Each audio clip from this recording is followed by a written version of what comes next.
Tony बेटा, मेरी हालत दिन ब दिन बिगड़ रही है। मेरे बचने की कोई उम्मीद नहीं है। तुम अपना और अपनी बहन का ध्यान रखना और कभी अपनी बहन का साथ ना छोड़ना। नहीं माँ, कैसी बातें कर रही हैं? आप हमें छोड़कर नहीं जा सकती। हमें आपकी बहुत जरूरत है। माँ, अच्छी अच्छी बातें कीजिए ना। तुम्हें तो पता है बेटी, मेरा अब कोई इलाज नहीं है। डॉक्टर ने जवाब दे दिया है, इसीलिए कह रही हूँ अपनी बहन का ख्याल रखना। रंगीली बेटा, तुम कुछ नहीं बोल रही। माँ, आपकी तबीयत देखकर मेरा बोलने का मन नहीं कर रहा। मैं बहुत परेशान हूँ माँ।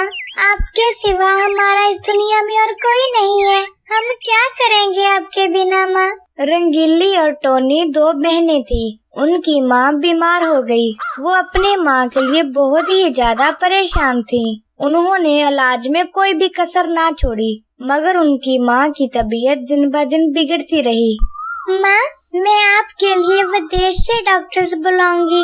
वो आपका अच्छे से इलाज करेंगे। आप बिल्कुल ठीक हो जाएंगी। मैंने बहुत से डॉक्टर से बात की है। उन्होंने कहा है कि मैं आपको विदेश ले जाऊं। आपका विदेश में इलाज हो जाएगा।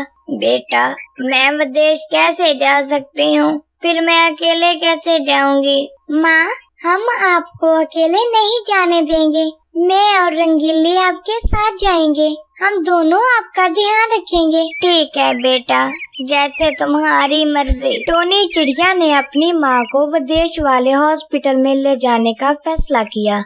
रंगीली बहन, अपना सामान बांधो।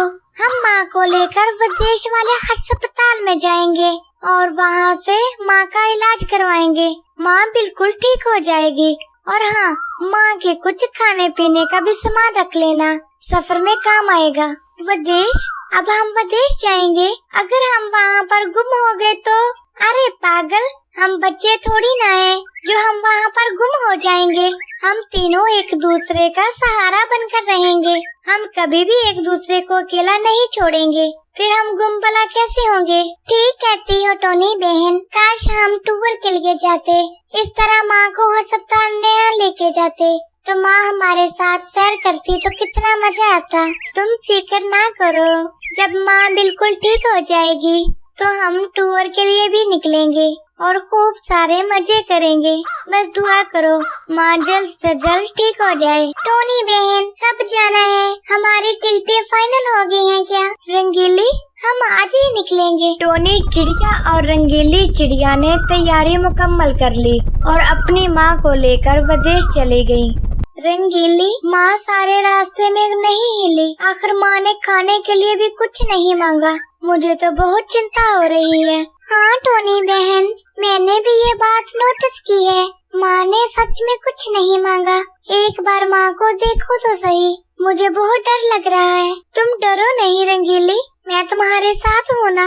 मैं माँ को अभी देखती हूँ। माँ, माँ उठो। माँ, पानी पी लो। माँ उठो। माँ, आंखें खोलो ना। माँ, माँ कुछ बोल क्यों नहीं रही? रंगीली, मुझे लगता है माँ नहीं रही। माँ, आंखें खोलो ना। माँ, क्या टोनी बहन, हम इतने दूर माँ का इलाज करवाने के लिए आए थे, अब माँ ही नहीं रही तो अब हम क्या करेंगे? तुम चिंता ना करो रंगीली, तुम्हारे साथ तुम्हारी बहन हरदम खड़ी है। हम कभी भी एक दूसरे से जुदा नहीं होंगे। अब हमें वापस घर जाना चाहिए। रंगीली चिड़िया और टोनी चिड़िया अपनी माँ को खोने के बाद खाली हाथ वापस लौटे। तमाम परिंदे उनके पास ताजियत के लिए आए। तभी गोरी कौवी भी उनके पास आई और आकर कहती है, अरे टोनी, तुम्हारी माँ बहुत बीमार थी तो फिर तुम जल्दी ही उनको विदेश वाले अस्पताल ले जाती। इतनी देर क्यों कर दी? क्या उनके मरने का इंतजार कर रही थी? गोरी बहन, कैसी बातें कर रही हैं? हम इस वक्त बहुत गम में हैं। हमसे बात ना ही करो तो अच्छा है। कुछ अच्छा नहीं बोल सकती तो हमारे जख्मों पर नमक भी मत छिड़को। देखो देखो सब पक्षी, इसकी जुबान कैसे चल रही है, कैंची की तरह कतर कतर कतर कतर काट रही है। माँ मरी को एक दिन भी ना हुआ तो तूने अपना रंग दिखाना शुरू कर दिया। तुम्हारी माँ ही तुम लोगों को काबू किए हुए थी। गोरी आंटी, चली जाए हमारे घर से, हमें अकेला छोड़ दें। प्लीज आप हमसे बात ना करें, नहीं तो कोई मैं अनाप शनाप बोल दूंगी, फिर आप खामखा मुंह बनाती फिरोगी। अच्छा चलती हूँ मैं तो। छोटी के मुंह में तो बड़ी से भी ज्यादा लंबी जुबान है। छोड़ो रंगीली, इसके मुंह क्या लगना, इसकी तो आदत ही है जख्मों पर नमक छिड़कना। गोरी कवि आदत से मजबूर टोनी चिड़िया और रंगीली चिड़िया को खरी खोटी सुनाकर चली गई। टोनी बहन, आप जाकर खाना ले आइए, मैं पानी लेकर आती हूँ, फिर हम बैठकर आराम से खाना खाएंगे। बहुत दिन हो गए हमने आराम से खाना नहीं खाया, मुझे बहुत ज्यादा भूख लगी है। ठीक है रंगीली, मैं तुम्हारे लिए भी खाना लाती हूँ, तुम जल्दी से जाकर नदी से पानी ले आओ। और हाँ, आइंदा कभी भी गोरी के मुंह ना लगना, चुपचाप अपना काम से काम रखना। ठीक है टोनी बहन, मैं आपकी बातों को ध्यान में रखूंगी। रंगीली चिड़िया को बहुत ज्यादा भूख लगी थी। टोनी चिड़िया उसके लिए खाना लेने गई।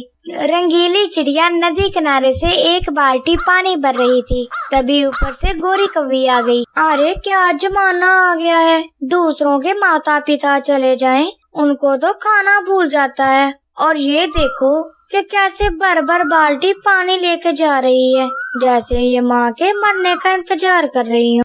अपना मुंह बंद रखिए गोरी आंटी, मैं टोनी नहीं हूँ जो आपकी बातों को चुपचाप सुनूंगी। अच्छा, तो तुम क्या कर लोगी, मेरा हाथापाई करोगी, मुझे मारोगी? पहले इतनी बड़ी तो हो जाओ। रंगीली चिड़िया को गोरी कौवी की बातें सुनकर बहुत ही गुस्सा आ रहा था। वो अपने गुस्से पर काबू ना पाते हुए उसने एक पत्थर उठाया और सीधा गोरी को मार दिया। अरे मर गई। अरे कमबख्त रंगीली, तुमने मेरा सर फोड़ दिया। मैं ये बात पूरे जंगल को बताऊंगी, मैं सबको बताऊंगी कि तुम दोनों बहनें कितनी बुरी हो। कोई भी इनके घर में ताजियत के लिए ना जाए, ये घर के मेहमानों को मारती हैं। अब चुपचाप यहाँ से फूट लो गोरी, नहीं तो मैं तुम्हारी टांग भी तोड़ दूंगी। तुमसे जो होता है कर लो, लेकिन यहाँ से दफा हो जाओ। गोरी कौवी डरते हुए चुपचाप उड़ गई और दोबारा पीछे मुड़कर भी ना देखा। रंगीली बहन, तुम पानी ले आई हो, मैं तुम्हारा ही इंतजार कर रही थी।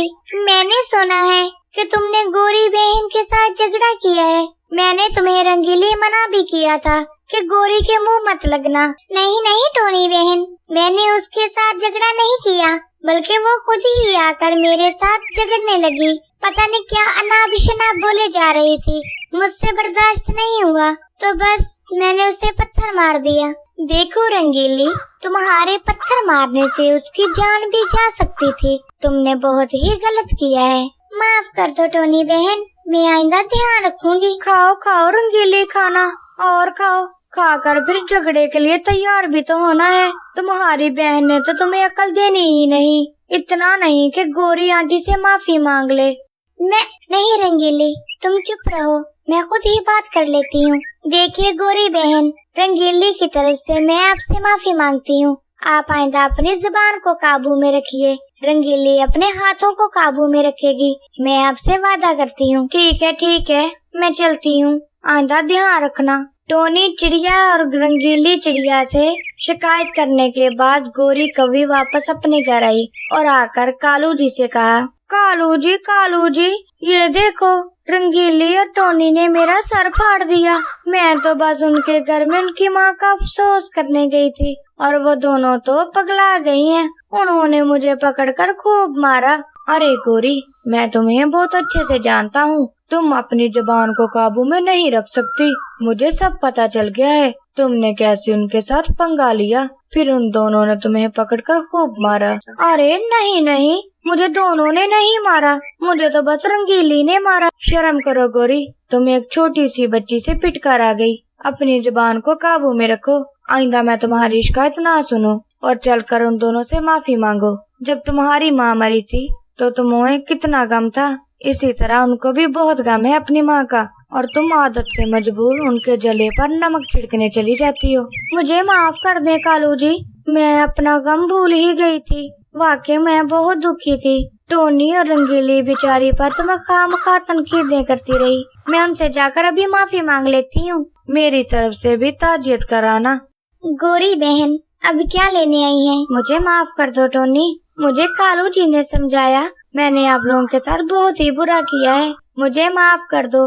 मैं आइंदा कभी भी आपके साथ टक्कर नहीं लूंगी और आपकी हर जरूरत का ख्याल रखूंगी। आपको कभी भी मेरी जरूरत हो, आप बिना झिझक मुझे आवाज दे सकती हैं। गौरी आंटी, आप बस अपनी जुबान काबू में रखिए, हमें आपसे कुछ नहीं चाहिए। बुरी बात है रंगीली, वो अपने किए पर शर्मिंदा है, उसने माफी मांगी ना, तो हमें भी माफ कर देना चाहिए। ठीक कहती हैं आप बहन, हमें माफ कर दें गौरी आंटी, मुझे आप पर पत्थर नहीं फेंकना चाहिए था। रंगीली चिड़िया और टोनी चिड़िया की गौरी कौवी के साथ सुलह हो जाती है। वो फिर से दोबारा हंसी खुशी रहने लगती हैं। आइंदा वो एक दूसरे के दुख सुख की बराबर शरीक बनती। प्यारे दोस्तों, इस कहानी से हमें सबक मिलता है, जो दुख हम खुद बर्दाश्त ना कर सकें, वो किसी दूसरे को भी ना दें।